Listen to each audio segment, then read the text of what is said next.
Dayton, Ohio, 1942. The air hums with the low growl of machines, the pulse of a nation at war. In a small factory corner, under the flicker of a single bulb, George Hyde bends over a cluttered workbench. His hands, calloused but precise, cradle a crude assembly of steel, pipes, plates, and welds that look more like plumbing than weaponry. This is no craftsman's masterpiece. It's a machine gun, born from necessity, not pride.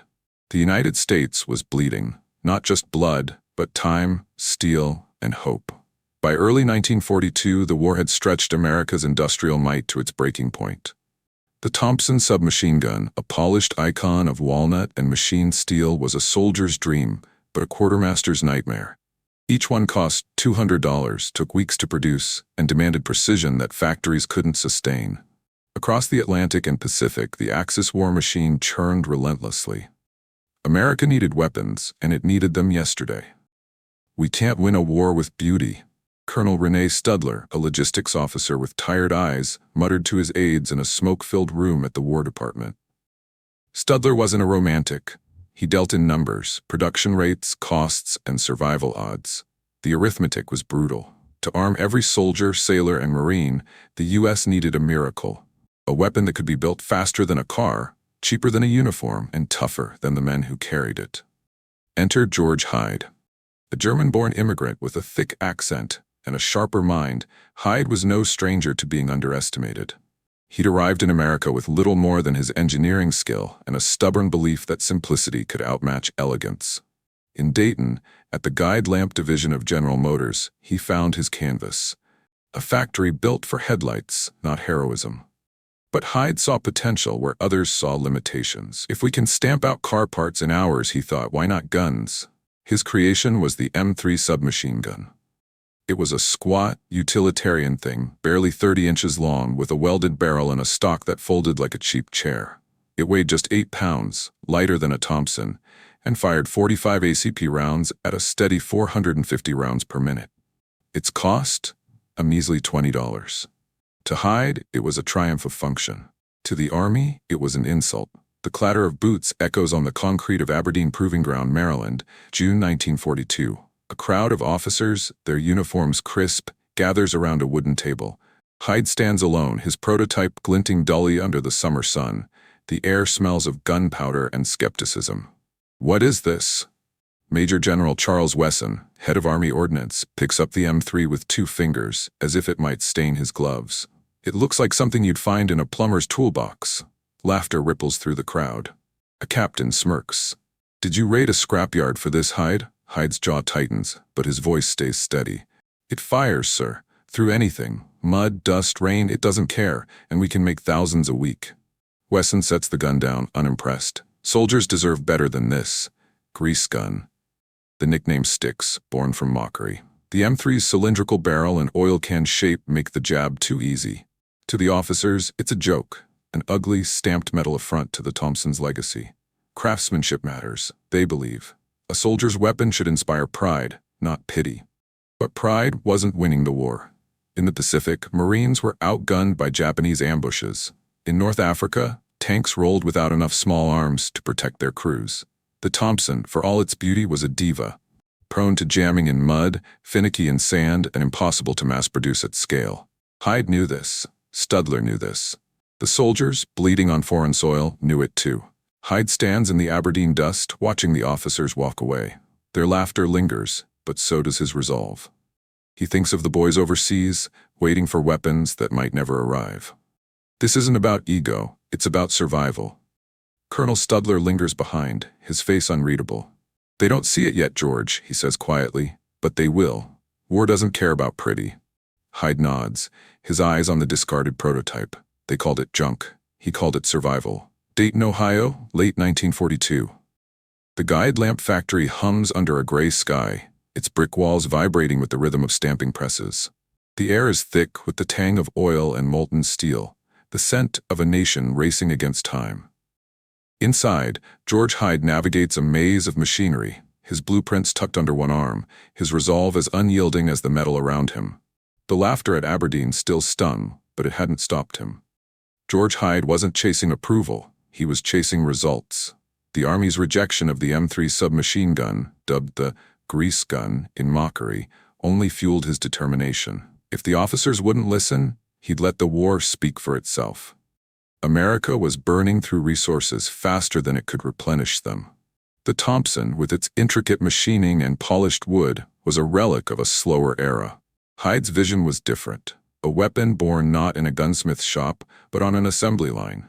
The factory floor is alive. Sparks fly from welders, their arcs casting fleeting shadows on sweating workers.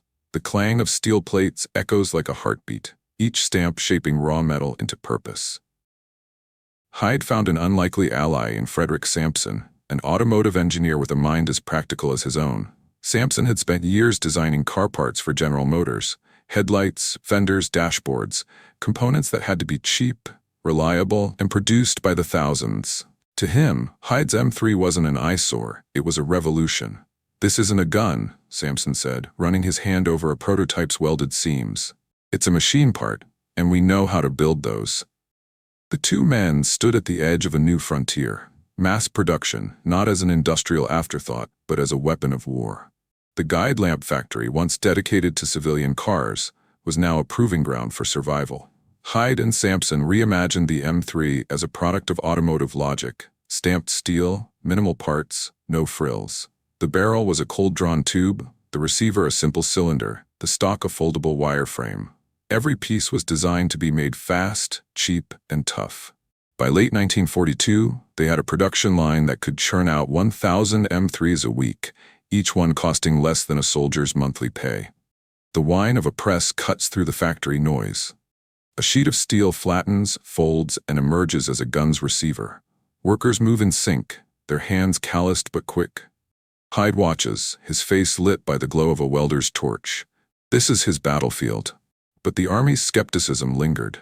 Colonel René Studler, the logistics officer who'd backed Hyde at Aberdeen, fought for the M3 in Washington's smoke-filled meeting rooms. "We're not arming parade grounds," he argued to a panel of dour-faced generals. "We're arming soldiers. This gun will outlast your Thompsons and cost a tenth as much." His words met resistance. The Ordnance Department clung to tradition, insisting that soldiers deserved weapons with character. The M3, with its utilitarian ugliness, had none. Yet necessity was a harsher critic than any general. By December 1942, reports from the front painted a grim picture. In the jungles of Guadalcanal, Thompsons jammed in the humidity, their intricate mechanisms choking on mud and salt air.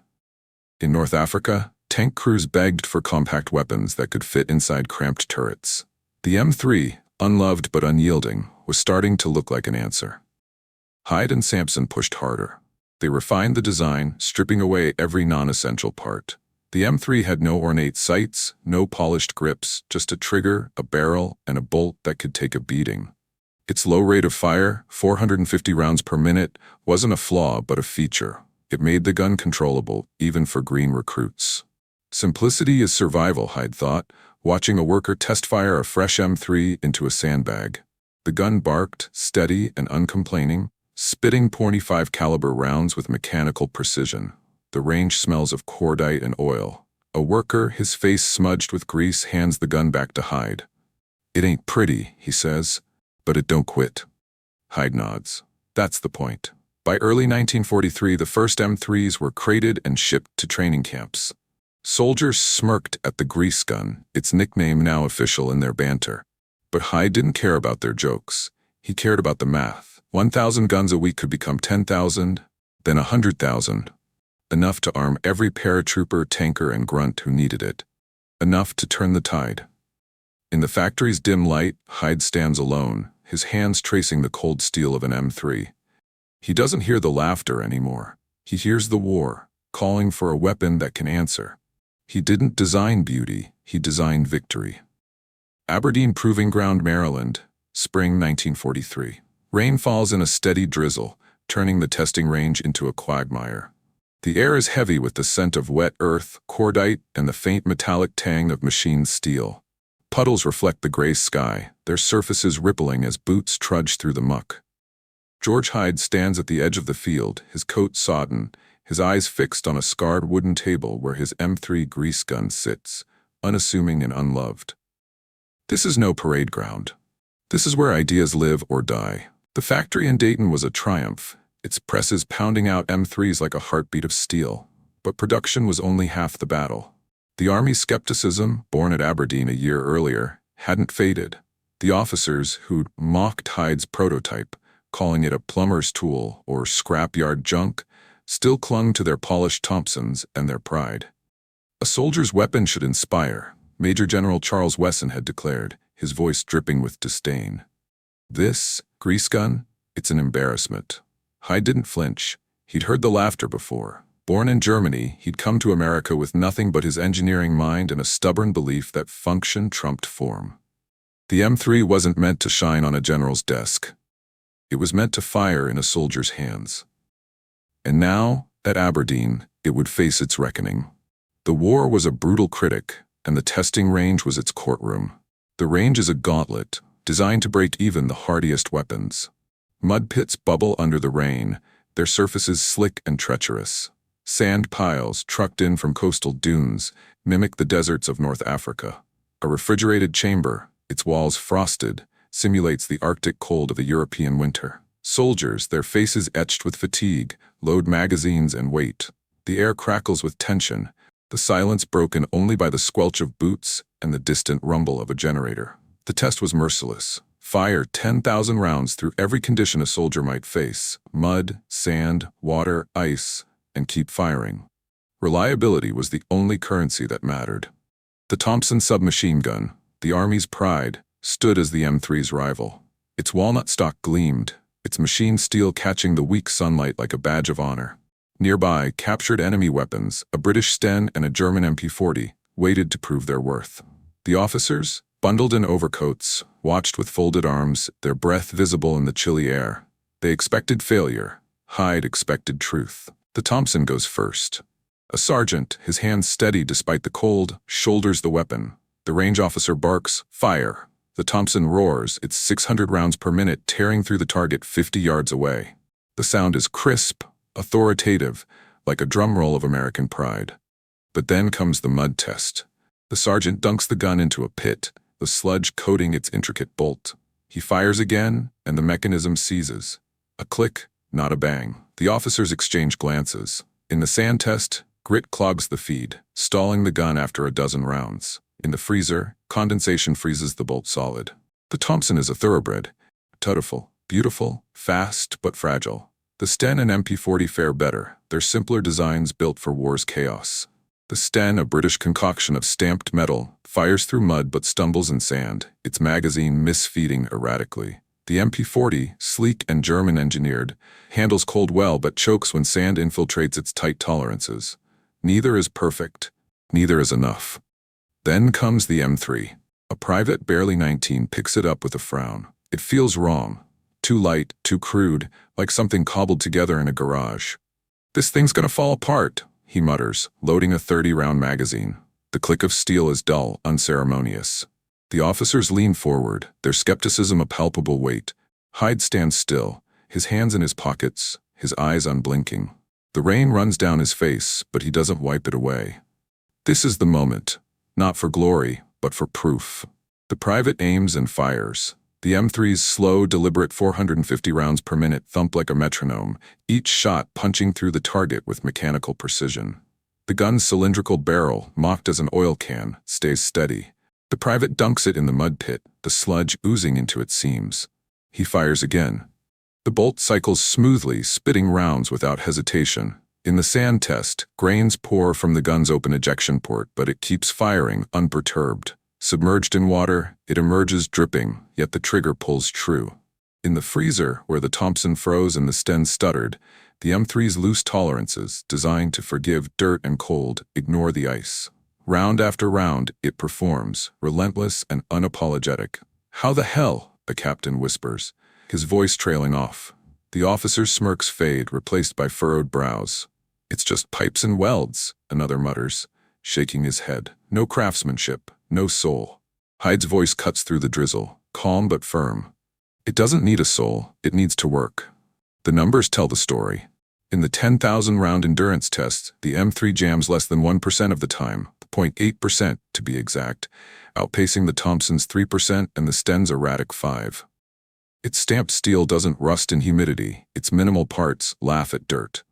The MP40, with its tighter engineering, can't match the M3's raw endurance.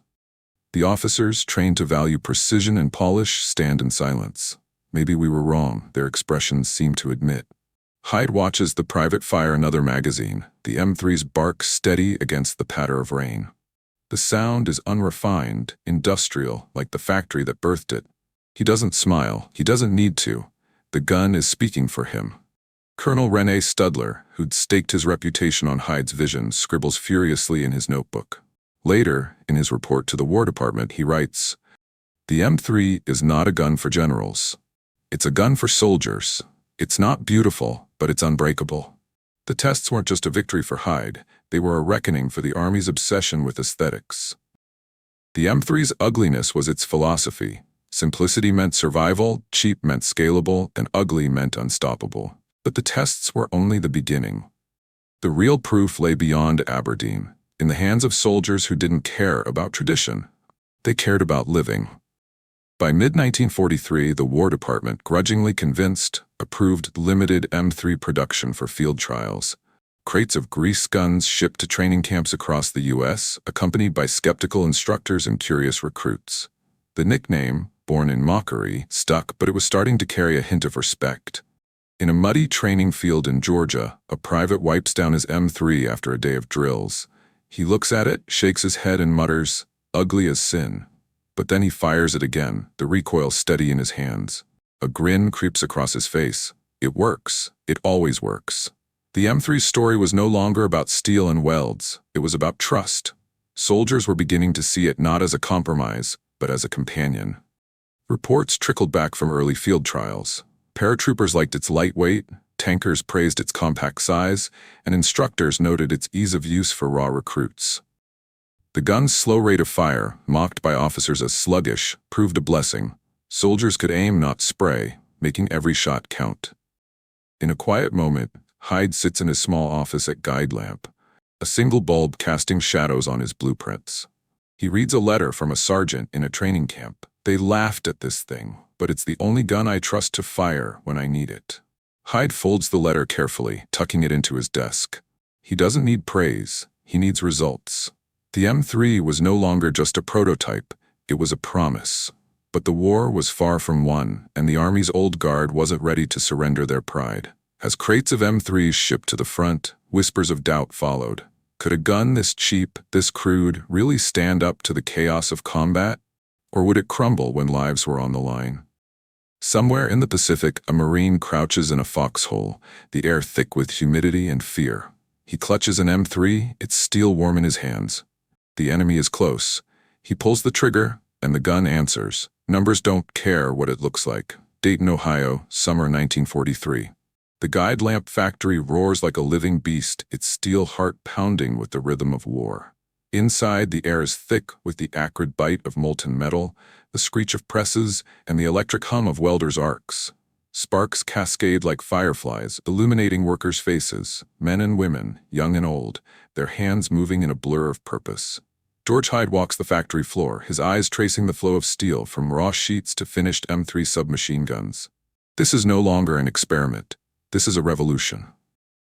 The tests at Aberdeen had silenced some doubters, but not all.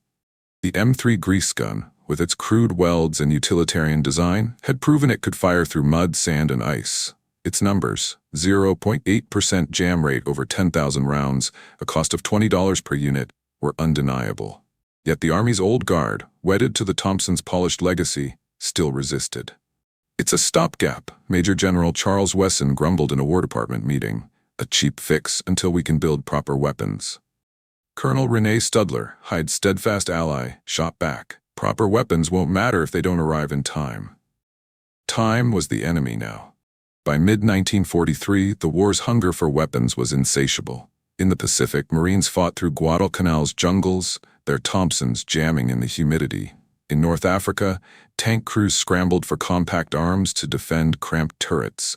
In Europe, the Allies prepared for invasions that would demand millions of guns.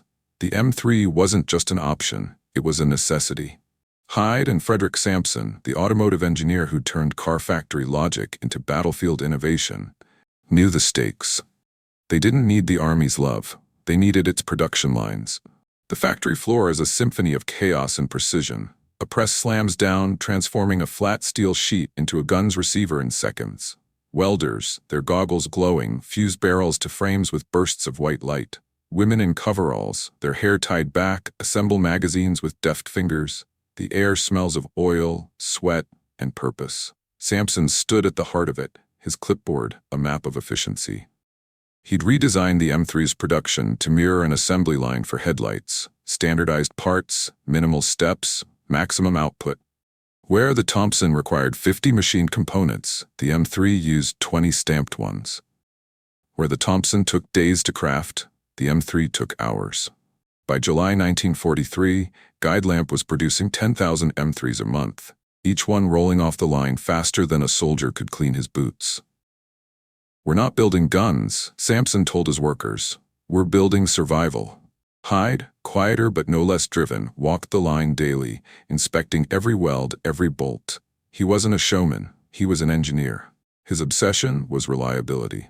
The M3's design was ruthless in its simplicity. A cylindrical receiver, a cold-drawn barrel, a wire stock that folded like a cheap lawn chair.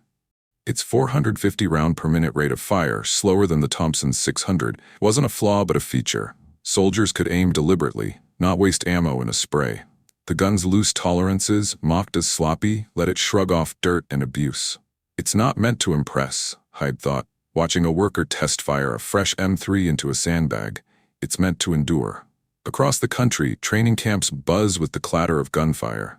Young recruits, their faces still soft with youth, grip M3s for the first time.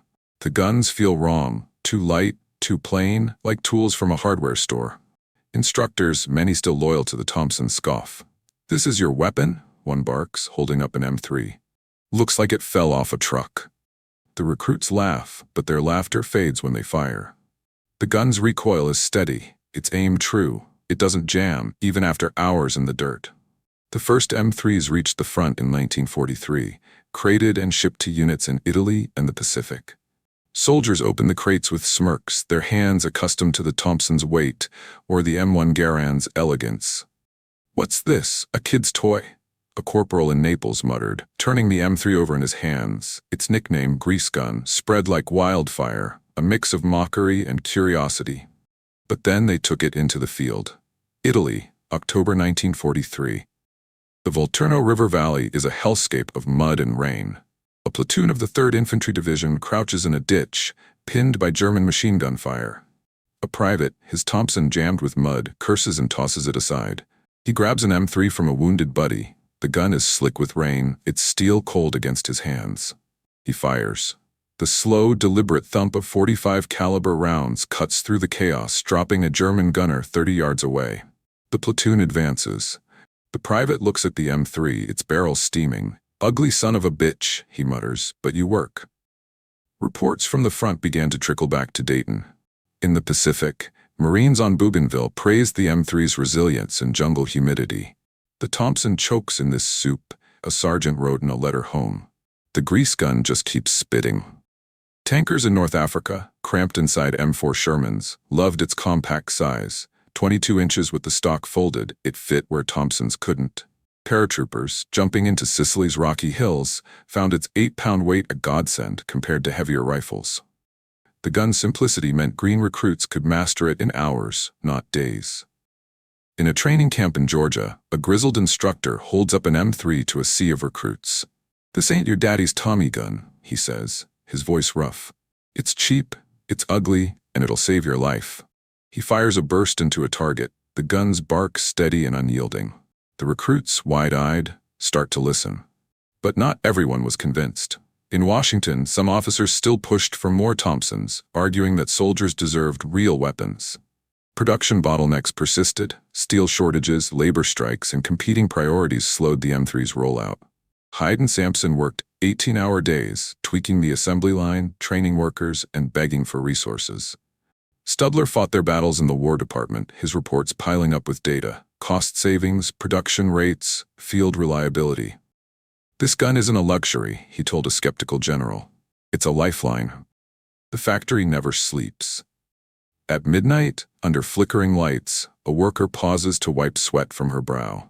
She's 22, a farmer's daughter who left home to build guns. She fits a bolt into an M3's receiver, her hands steady despite the hour. She doesn't know where this gun will go, Italy, the Pacific, or some unnamed hell, but she knows it will matter. By late 1943, the M3's reputation was shifting. Soldiers who'd laughed at its looks began to trust its performance. A letter from a tanker in Tunisia reached Hyde's desk. They call it a grease gun, but it's the only thing that fires when the world's falling apart. Hyde read the words in his small office, the factory's hum a constant backdrop. He didn't smile. He wasn't the type, but he felt the weight of every word. The war is a furnace, forging weapons and men alike. In Dayton, the presses keep stamping, the welders keep sparking, and the M3 keeps rolling out. It's not a gun for generals, Mantels. It's a gun for soldiers' hands. They called it a grease gun. It would grease the gears of victory. Italy, late 1943. The Volturno River Valley is a sodden graveyard of mud and blood. Rain hammers the earth, turning trenches into quagmires. The air reeks of damp canvas, cordite, and fear. A platoon from the 3rd Infantry Division huddles in a ditch, their uniforms soaked, their eyes scanning the misty ridge ahead. German MG-42s chatter in the distance, their fire pinning the men like nails in a coffin. Private First Class Daniel Carter, 22, clutches an M3 submachine gun. Its cold, utilitarian steel a stark contrast to the polished Thompsons he'd trained on. They called it a grease gun. He's about to learn why. The M3's journey from Dayton's factory floors to the front lines was a quiet revolution, but it wasn't complete. By late 1943, crates of the unassuming submachine gun had reached combat zones in Italy and the Pacific. Their arrival met with raised eyebrows and skeptical grins. Soldiers, accustomed to the Thompson's heft or the M1 Garand's elegance, saw the M3 as a cheap imitation, a wartime compromise born of desperation. "Looks like something my kid brother made in shop class," a sergeant in Naples scoffed, tossing the gun between his hands. But war has a way of stripping away pretense, and the M3 was about to prove itself where it mattered most, in the hands of men fighting for their lives. Carter's breath is shallow, his fingers numb against the M3's grip. The gun feels wrong, too light, too crude, like a pipe welded in a hurry. His Thompson jammed an hour ago, caked with mud from a crawl through a stream bed. The M3 was a last resort, grabbed from a fallen corporal. Now, with the Germans 50 yards away, it's his only chance. The Italian campaign was a brutal testing ground. The Allies, pushing north from Salerno, faced rain-soaked hills, fortified German positions, and a landscape that chewed up men and machines alike. Thompsons, for all their Hollywood swagger, were faltering. Their intricate bolts seized in mud, their magazines clogged with grit. In the Pacific, the story was worse. On Bougainville, Marines waded through jungles where humidity rusted steel and jammed mechanisms. The M3, with its stamped parts and loose tolerances, didn't care about the conditions. It was built to endure, not to impress. Carter peers over the ditch's edge. The MG-42's fire rakes the ground, kicking up mud. His squad leader, a grizzled veteran, hisses, "Flank 'em, Carter! Move!" Carter grips the M3, its wire stock folded against his shoulder. He sprints, boots slipping, heart pounding. At 30 yards, he spots the German gunner. He pulls the trigger. The M3 thumps, slow, steady, 450 rounds per minute. The .45 caliber slugs punch through the mist, silencing the MG-42. Carter exhales, his hands shaking. The gun's barrel steams in the rain. "Goddamn," he mutters. "This thing works." Word spread fast. In Italy's muddy trenches, the M3 earned its first believers. A lieutenant with the 45th Infantry Division wrote in his diary, "The grease gun looks like hell, but it fires when nothing else will. My men trust it more than their boots." Tank crews, cramped inside M4 Shermans, found the M3's compact size, 22 inches with the stock folded, a godsend. Paratroopers of the 82nd Airborne, dropping into Sicily's rocky hills, praised its light 8-pound weight. Its slow rate of fire, once mocked as sluggish, proved a virtue. Soldiers could aim deliberately, conserving ammo in chaotic firefights. The Pacific, November 1943. Bougainville's jungles are a green hell of vines and heat. A Marine, his face streaked with sweat, crouches behind a palm tree. Japanese snipers lurk in the canopy. His Thompson, rusted and jammed, lies useless in the mud. He grabs an M3 from a supply crate, its steel slick with humidity. He fires a burst into the trees. The gun's bark cutting through the jungle's din. A sniper falls. The Marine wipes his brow, muttering, "Ugly little bastard, ain't you?" In the Pacific, the M3 faced its harshest test: relentless humidity, salt air, and coral dust. Thompsons corroded, their wooden stocks swelling in the damp. The M3, with its all-metal construction and minimal parts, shrugged off the environment. A Marine captain on Tarawa wrote to his brother, "This grease gun's no looker, but it's the only gun I've got that fires after a week in this swamp." The gun's simplicity meant it could be cleaned in minutes, even by exhausted grunts under fire. Its welded seams didn't rust, its loose bolt didn't choke on debris. Back in Dayton, George Hyde received these reports in his small office, the factory's hum a constant backdrop. He read a letter from a tanker in Italy. "They laughed at this gun, but it's the only thing keeping us alive in these damn tanks." Hyde's face remained stoic, but his hands trembled slightly as he folded the paper. He wasn't chasing glory, he was chasing survival. Frederick Sampson, his partner in the M3's creation, shared his quiet pride. "They're starting to get it," Sampson said, leaning against a workbench.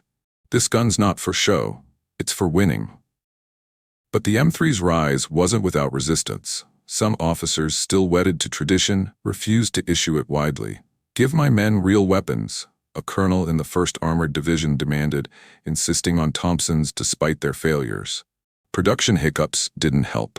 Early M3s occasionally suffered from misaligned welds or faulty magazines, fueling critics' arguments. Hyde and Sampson worked tirelessly to refine the process, training workers to spot flaws and tightening quality control. Colonel René Studler, fighting for the M3 in Washington, sent urgent memos to the War Department. "This gun is saving lives. Stop fighting it." The factory never rests. Under fluorescent lights, a worker, Mary Ellis, 19, a former seamstress, assembles M3s with hands that have learned the rhythm of war. She doesn't know where her guns will go, but she imagines them in the hands of boys like her brother, fighting somewhere across the sea. She tightens a bolt, her fingers steady, and moves to the next gun.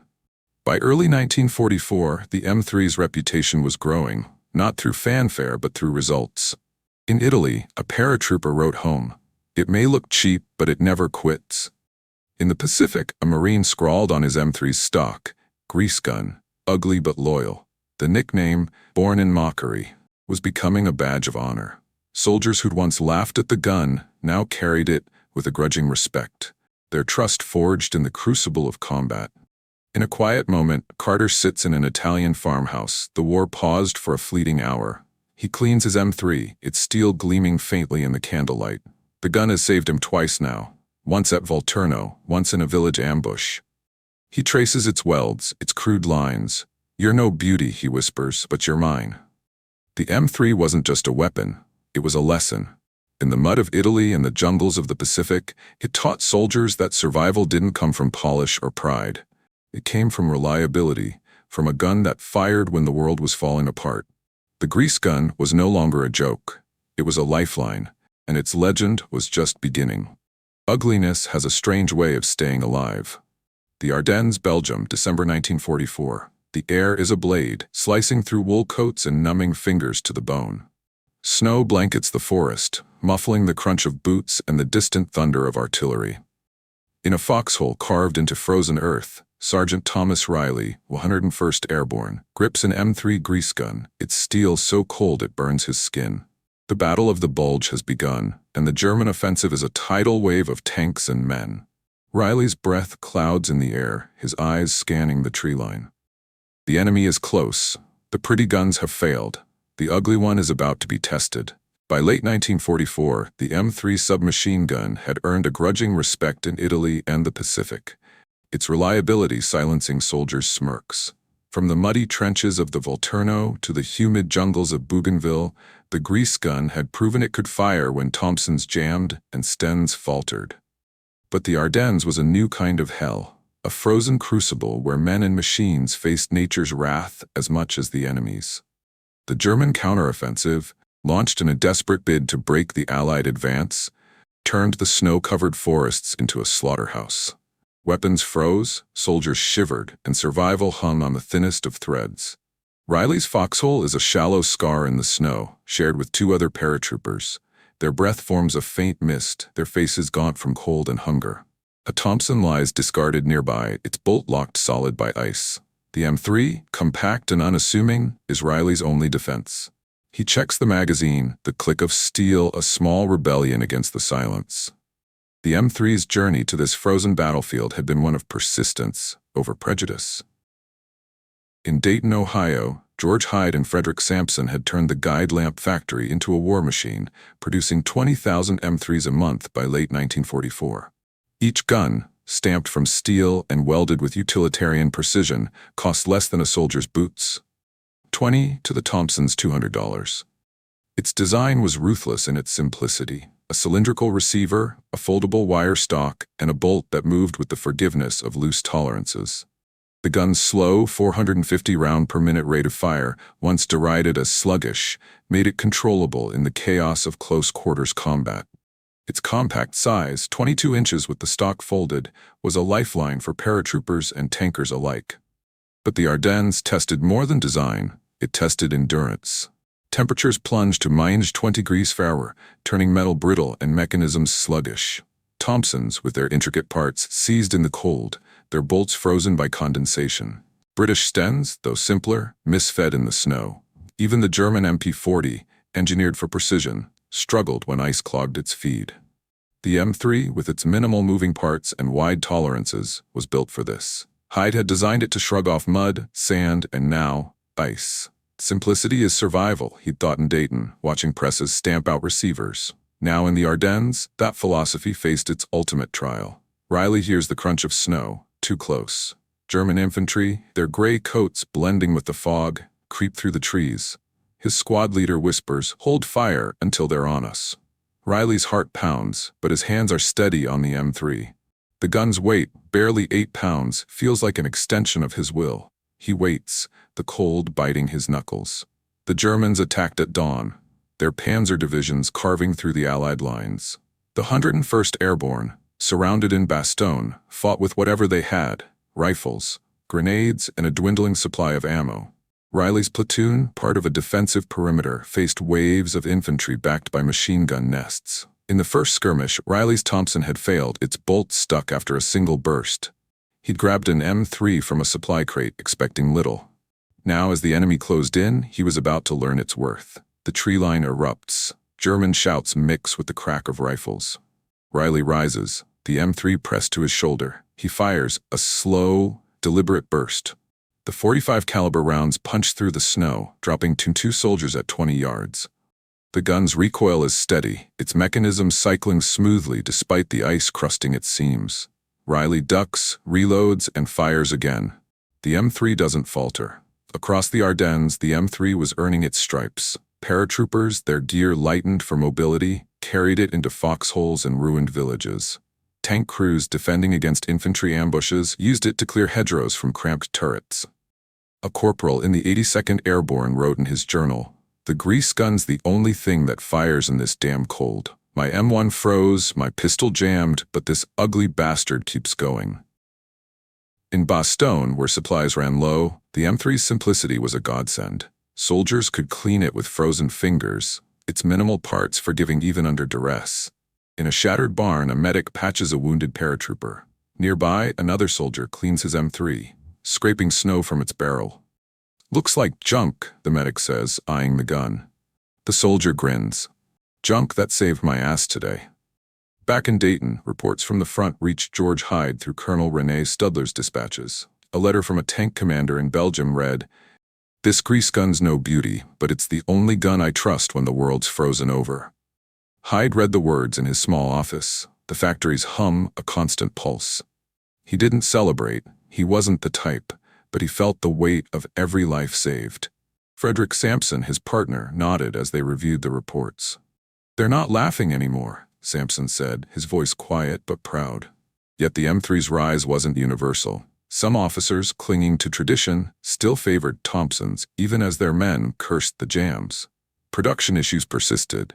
Occasional misaligned welds or faulty magazines sparked complaints, though Hyde and Sampson worked relentlessly to fix them. In Washington, Studler faced resistance from bureaucrats who saw the M3 as a temporary fix, not a legacy. It's not about legacy, Studler argued in a heated meeting. It's about winning. The Ardennes forest is a ghostland of snow and smoke. Riley's platoon holds the line, their foxholes a fragile barrier against the German tide. The M3 fires again, its bark a steady rhythm in the chaos. A German squad falls back, their attack broken.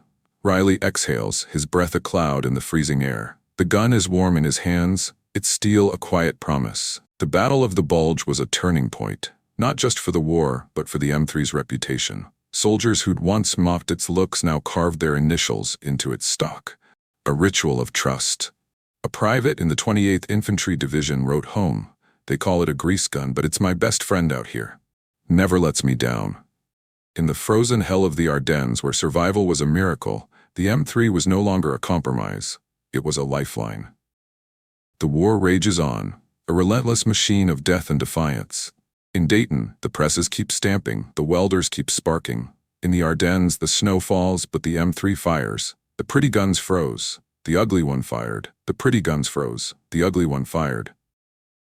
Dayton, Ohio, spring 1945. The guide lamp factory hums under a pale dawn, its presses pounding like a heartbeat of steel. The air is thick with the acrid scent of welders' arcs and the rhythmic clatter of machinery. George Hyde stands at the edge of the production line, his face etched with fatigue, his hands clutching a crumpled report.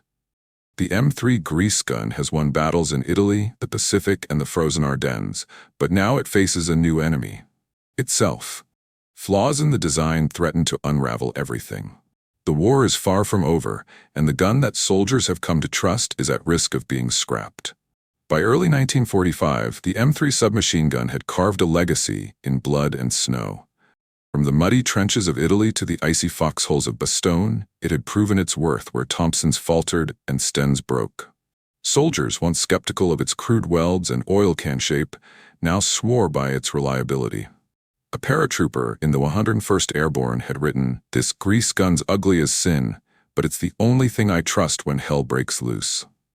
Tankers, cramped in M4 Shermans, loved its compact 22-inch frame. Marines in the Pacific praised its resistance to humidity. The M3's slow 450 round-per-minute fire rate, once mocked, was now a virtue, precise, controllable, deadly. But victory breeds scrutiny. As production scaled to 30,000 units a month, cracks began to show. Early M3s suffered from inconsistent welds, leading to occasional barrel misalignments. Magazines, rushed through production, sometimes misfed under heavy use. In February 1945, a scathing report from a field unit in the Philippines reached the War Department. "The M3 is a lifesaver, but half our magazines jam after a week in the jungle." The complaints were rare but loud, amplified by officers who'd never warmed to the grease gun. "We told you it was junk," Major General Charles Wesson declared in a Washington meeting, his voice heavy with vindication. "A cheap gun gets cheap results." The factory floor is a storm of motion. Workers, their faces smudged with grease, move with relentless precision. A young woman, Clara Thompson, 20, tightens a bolt on an M3's receiver. She's heard the rumors, recalls, complaints, threats to halt production. Her brother is fighting in Germany, and she wonders if one of her guns is in his hands. She works faster, her fingers steady, her heart heavy. Hyde felt the weight of every criticism. In his small office, surrounded by blueprints and cigarette butts, he pored over the reports. The M3 wasn't failing. Its field reliability was still above 99%, but war demanded perfection.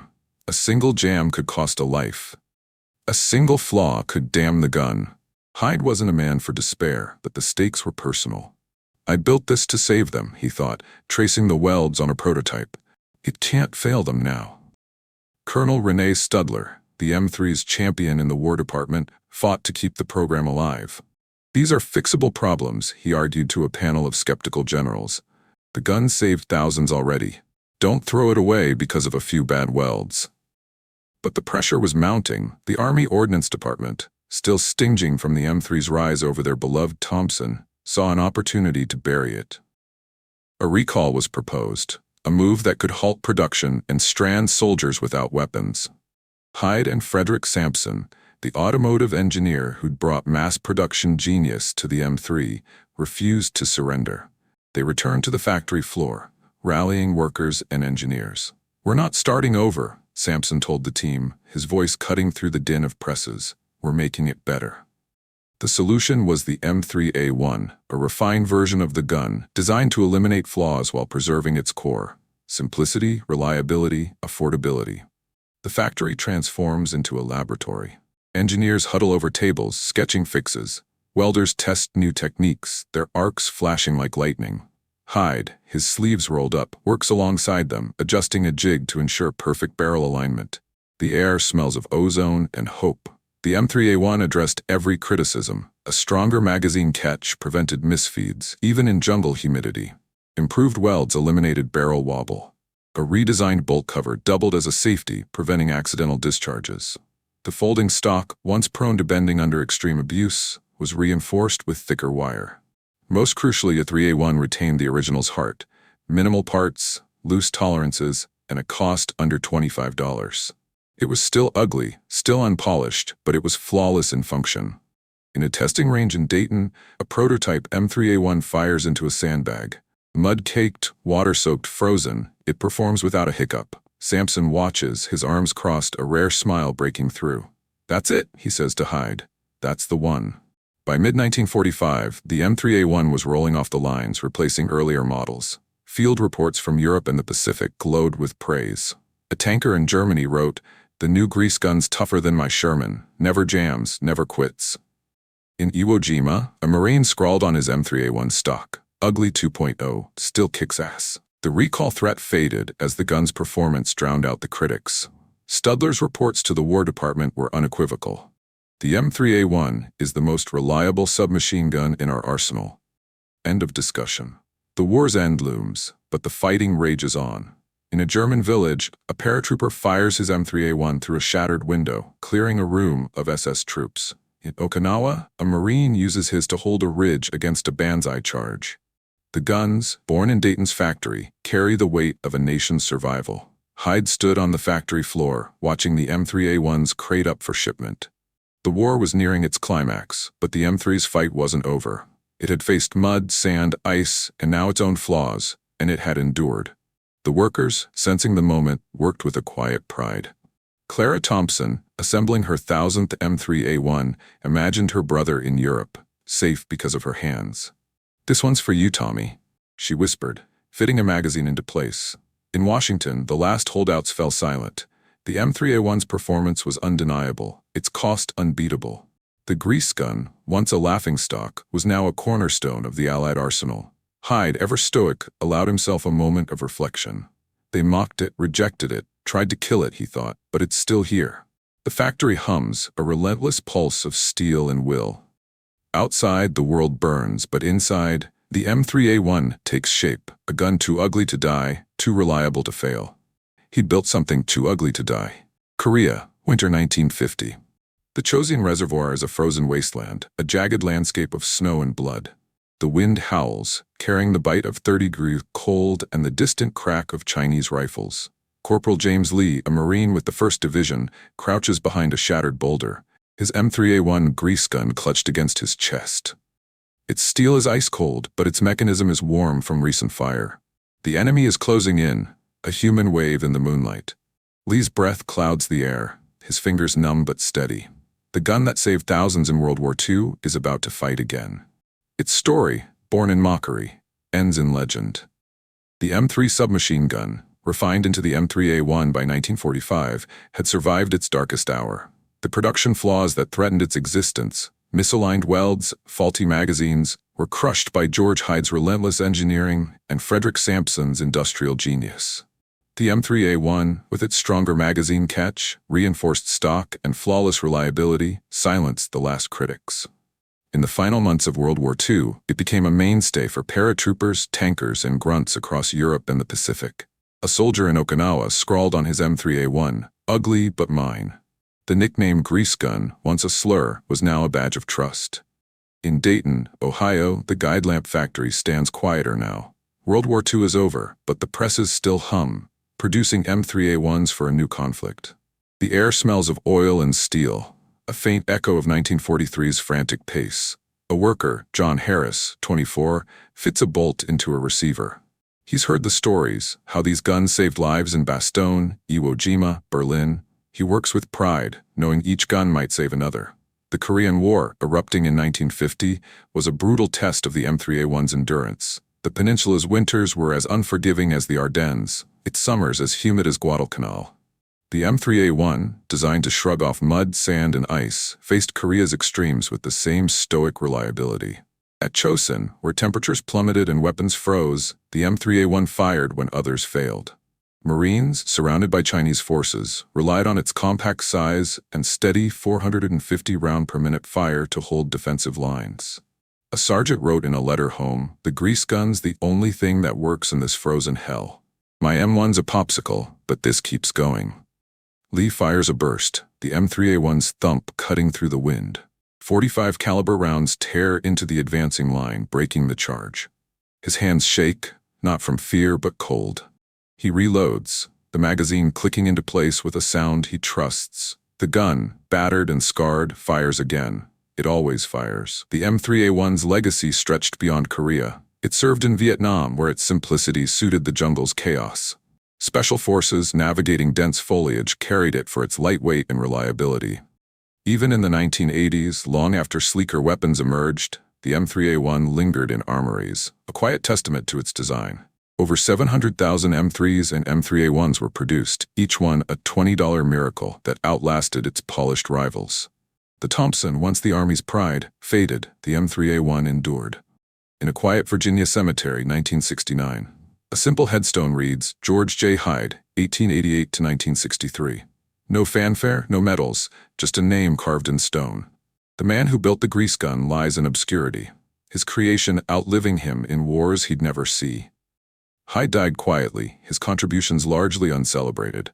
He wasn't a man for fame, he was an engineer, driven by function, not applause. Frederick Sampson, his partner in the M3's creation, faded into retirement, his role in the factory's revolution a footnote.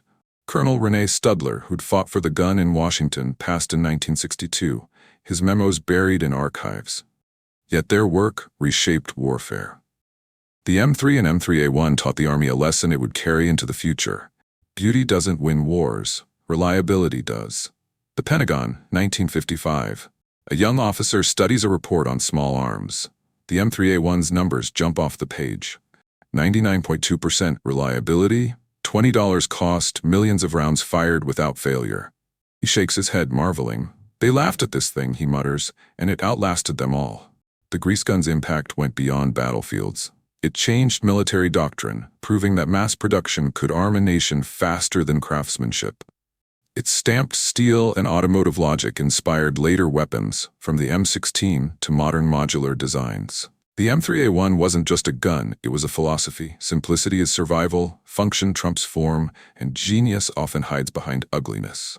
In a museum, 2025, an M3A1 sits in a glass case, its welds worn but intact. A plaque reads, "The grease gun, mocked as junk, proven as legend."